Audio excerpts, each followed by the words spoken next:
दुष्ट नरके, अपना भी शरीर, और इन शरीरों में क्या है, ऊपर से चमड़ी लगी है, केवल वही चिकनापन दिखाई दे रहा है, कोई सांवला, कोई गोरा, कोई कैसा, चिकना शरीर। अंदर तो आंतों में जो भरा है, आंतें ऐसी हैं कि आपको बमन हो जाए, देख लो यहां से, मूत्राशय, मलाशय, क्या क्या सब। ऊपर से चमड़ी चिकनी है, इसलिए देख करके हमें लगता है कि शरीर में सुख है, हमारे शरीर में सुख है। ये जो शरीरों से सुख भोगने की, भोगों से तृप्त होने की लालसा है, इसी का नाम माया है कुछ नहीं। भोगते रहो पूरे जीवन, जन्म जन्मांतर, हाथ कुछ नहीं लगेगा। सत्संग नहीं, नाम जप नहीं, विवेक नहीं, तो बच भी नहीं पाओगे, उसी में रमण करोगे, हार जाओगे, उत्साह खत्म हो जाएगा भगवत प्राप्ति का। अब इसके बिना तो हम जी नहीं सकते, है कुछ सुख नहीं। आप खुद जो गृहस्थी में, संसार में हैं, आप डायरी पेन रखो अपने पास, किसी भी भोग को नाम जप करते हुए धर्मयुक्त जो भोग है उसको आप देखो भोग के, और उसी समय डायरी से लिखो क्या तुम्हें सुख का अनुभव हो रहा है, उसके बाद लिखो क्या सुख का अनुभव हो रहा है, फिर उसके कुछ घंटे बाद देखो क्या मन की स्थिति है। साधक अंतर्मुखी होकर हर क्षण निरीक्षण परीक्षण करता रहता है अपने हृदय में। बिल्कुल एक भ्रम है, ऐसा लगता है सुख है परस्पर शरीरों में, चाहे पुरुष पुरुष में, स्त्री स्त्री में, या स्त्री पुरुष में, या किसी भी शरीर में। केवल भ्रमात्मक ऐसी माया की वृत्ति है, जैसे स्वप्न में कुछ नहीं होता, पर संयोग की भावना अगर जागृत हो गई तो आपको दोष लग जाएगा, स्वप्न दोष प्रकट हो जाए। क्या हुआ, न कोई व्यक्ति था, न वस्तु थी, क्या हुआ, वो ज्यों का त्यों वैसे ही दिखाई दे रहा है। या दुखद वृत्ति, ज्यों का त्यों, ना कोई अस्त्र था, ना कोई व्यक्ति था, ना कोई दुख था, पर पूरा अनुभव होता है। पर यह कब पता चला कि झूठा था, जब जागे। ऐसे ही अज्ञान की वृत्ति में आपको लगेगा कि इसमें सुख है, वो आपके चिंतन के कारण है, मलिन चिंतन होने के कारण, सुख वांछा के कारण आपको सुखानुभूति होती है, क्योंकि है नहीं, भगवान के वचन है, तो झूठे कैसे हो सकते हैं। नित्य इस वैरी को कभी ना अघाने वाले काम को मार अर्जुन, ये ज्ञान परमानंद प्रेम भक्ति इसमें बहुत बाधक है, क्योंकि इसमें सुख नहीं है। श्रीमद् भागवत में बड़े बड़े राज ऋषियों का, चक्रवर्ती सम्राटों का वर्णन आया है, फिर उनके अनुभवों का वर्णन दिया है श्री सुखदेव जी ने। क्यों सुनाया, परीक्षित जी तो परम भक्त हैं भगवान के, और आमरण अनशन व्रत लिए हैं, पानी भी नहीं पिएंगे, तो उनको भोग त्याग के उपदेश की जरूरत ही नहीं, तो गंगा किनारे बैठे ही भगवत चरणारविंद में प्राण त्यागने के लिए तक्षक काटेगा 7वें दिन। लेकिन आंतरिक राग महापुरुषों के वचनों को सुनकर मानने से ही छूट जाता है। यहां पूर्णे गतेपि करणे स्वावांत वन निवस राधिका रामे, तुम कान से सुनकर इसे स्वीकार कर लो, भोग कर अनुभव करके त्यागने के सामर्थ्य नहीं रखते हो।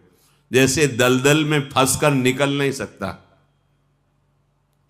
आदेश कर रहे हैं, करणे स्वांत, सुनो और अपने अंतःकरण में इस बात को स्वीकार कर लो।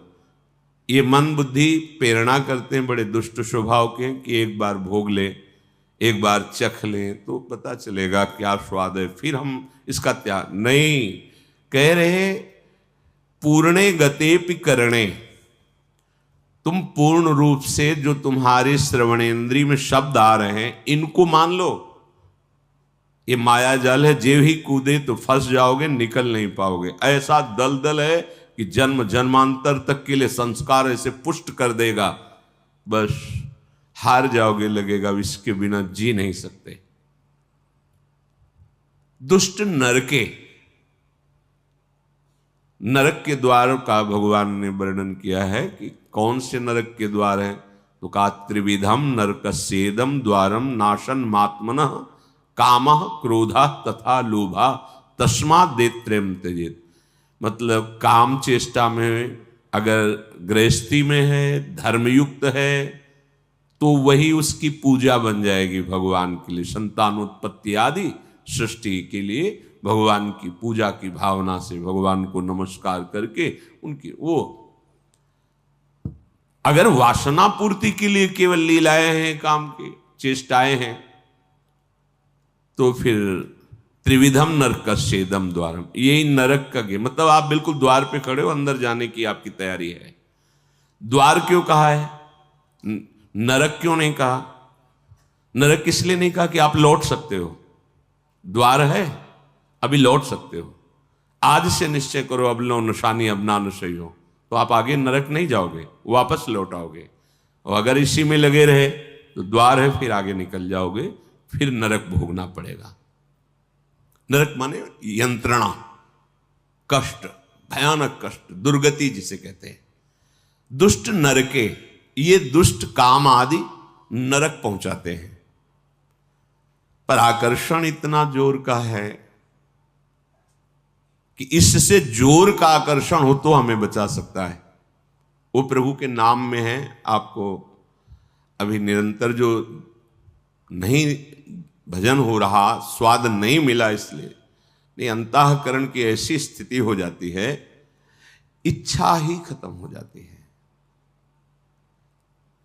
हम कह रहे हैं तो उस बात को समझो। अगर आपका नाम जब चल रहा है, आप किसी भी भोग को धर्मयुक्त जो हो, और आप फिर उसका अनुभव लिखिए, और जब आपकी कामना हो तो उस अनुभव को पढ़िए कि ये अनुभव हुआ था, अब तेरी बात मानने वाले नहीं। नाम जप करते हुए इसलिए कह रहे हैं कि साक्षी नाम रहेगा, उसके प्रकाश में आप देख पाओगे। नहीं, अज्ञान में तो देखो ना, गंदे पेय पदार्थ पिए, नाली में पड़े हैं, ऐसे पड़े हैं, फिर भी अपने को सुखी मान रहे हैं। निकृष्ट दशाओं को प्राप्त है, फिर भी अपने को सुखी मान रहे हैं।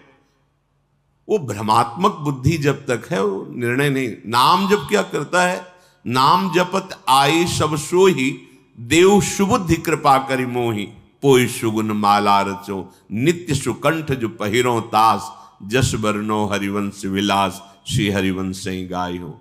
जिसकी नाम की माला चल रही है तो क्या होता है, सुबुद्धि, सुंदर बुद्धि हो जाती है। आई सब सोही, जितने भी भागवतिक सद्गुण सब उसके हृदय में प्रकाशित हो जाते हैं जो नाम जप करता है, तब उसका निर्णय ठीक होने लगता है।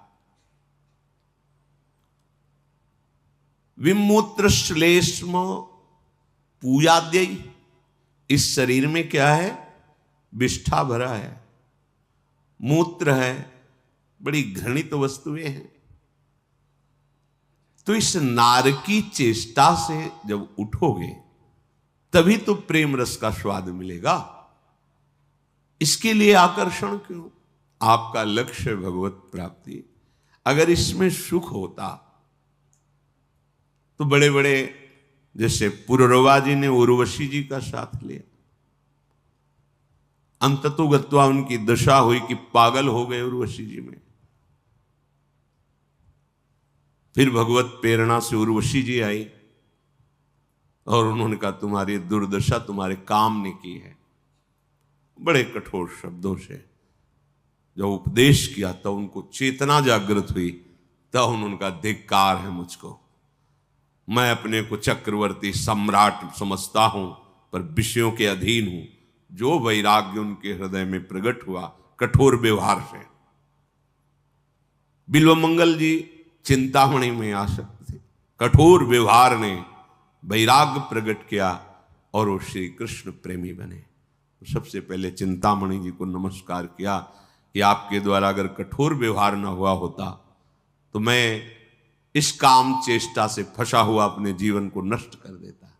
पूरी सृष्टि इसी से है, पूरी सृष्टि चक्र, जो कोई निकल जाए तो इनाम है महानंद, परमानंद, द्वंद्वों से मुक्त होकर अपने स्वरूप में स्थित, जिसे ब्रह्मानंद, परमानंद, विज्ञानानंद घन, अखंडानंद, प्रेमानंद, बहुत नामों से संबोधित किया जाता है महासुख को। तो तुम कानों से सुनकर त्यागो। श्रीपाद आदेश कर रहे हैं, बहुत प्रवीणता पूर्वक कह रहे हैं, ये मत सोचो कि मैं अनुभव करके त्याग लूंगा, अनंत जन्म हो गए, इसका अनुभव नहीं है। भोगने के बाद थोड़ी देर आपको वैराग्य रहेगा। अगर थोड़ी बुद्धि पवित्र है, आज के बाद कभी ये भोग नहीं भोगेंगे, गलती पड़ गई। और 2 घंटे बाद फिर वही शुरू चिंतन। अगर चिंतन ना करो तो किसी भी भोग में सुख नहीं है।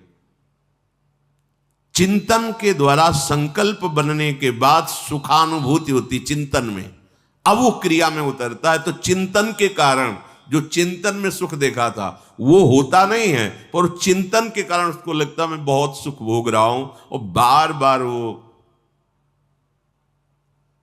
कहीं अग्नि में घी डालने से कभी अग्नि शांत होती है क्या? ये कामाग्नि है, जितना इसे भोग दोगे ये बढ़ती चली जाएगी। जैसे बिच्छू के भय से सांप के मुख में हाथ लगा दे, तो बिच्छू का डंक तो जो कष्ट देता है वो थोड़ा, लेकिन सांप का जहर तो मार ही देता है। ऐसे ही काम वेदना की जलन से बचने के लिए काम क्रीड़ा में उतर जाना ऐसा ही है जैसे बिच्छू के डंक से बचने के लिए सांप के मुख में हाथ दे दे। श्रीपाद कह रहे, ये देखो अध्यात्म है, क्यों म्यों का यानी सीधे स्वीकार करने वाली बात है। संतानोत्पत्ति रूपी सृष्टि की जो पूजा है धर्म संज्ञक गृहस्थ धर्म में, इसके अलावा सावधानी पूर्वक अपने मन और इंद्रियों को प्रभु में लगा के मुक्त हो जाओ, परमानंद को प्राप्त हो जाओ, चाहे गृहस्थ में हो चाहे विरक्त में हो।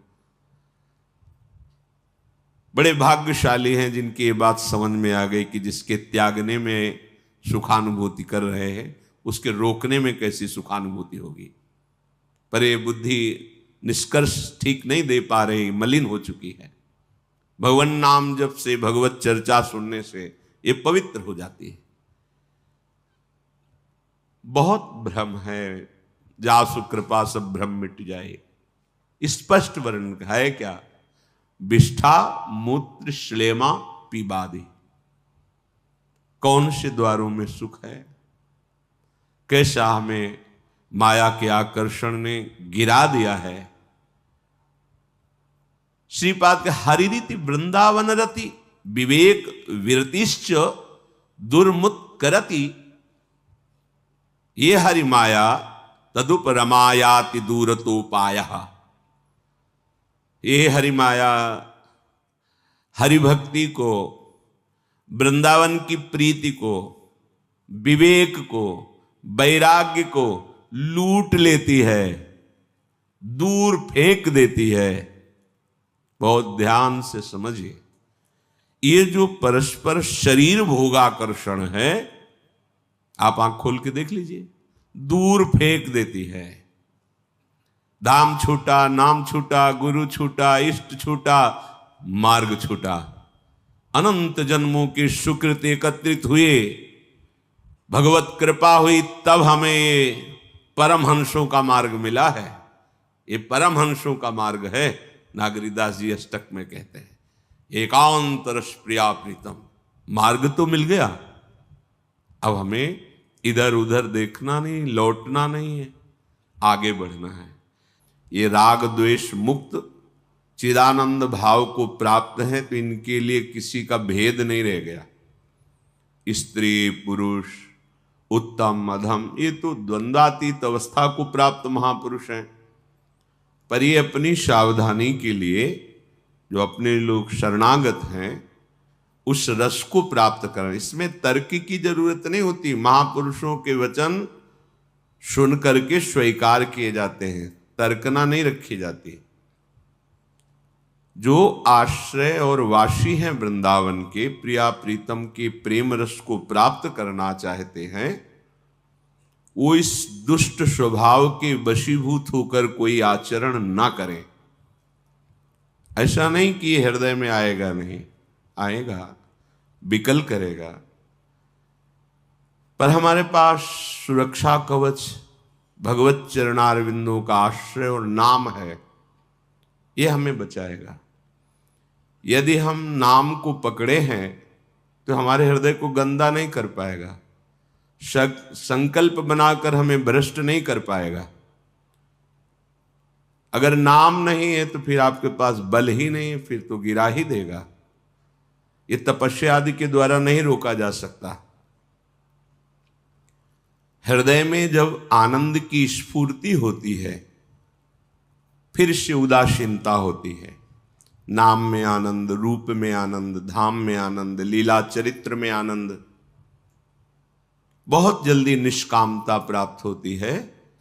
जो निरंतर नाम का अभ्यास करते हैं और कुसंग का त्याग करते हैं, जिनके संग से हमारे अंदर वेदना प्रकट हो जाए काम आदि की, वो कोई भी हो, हमें संग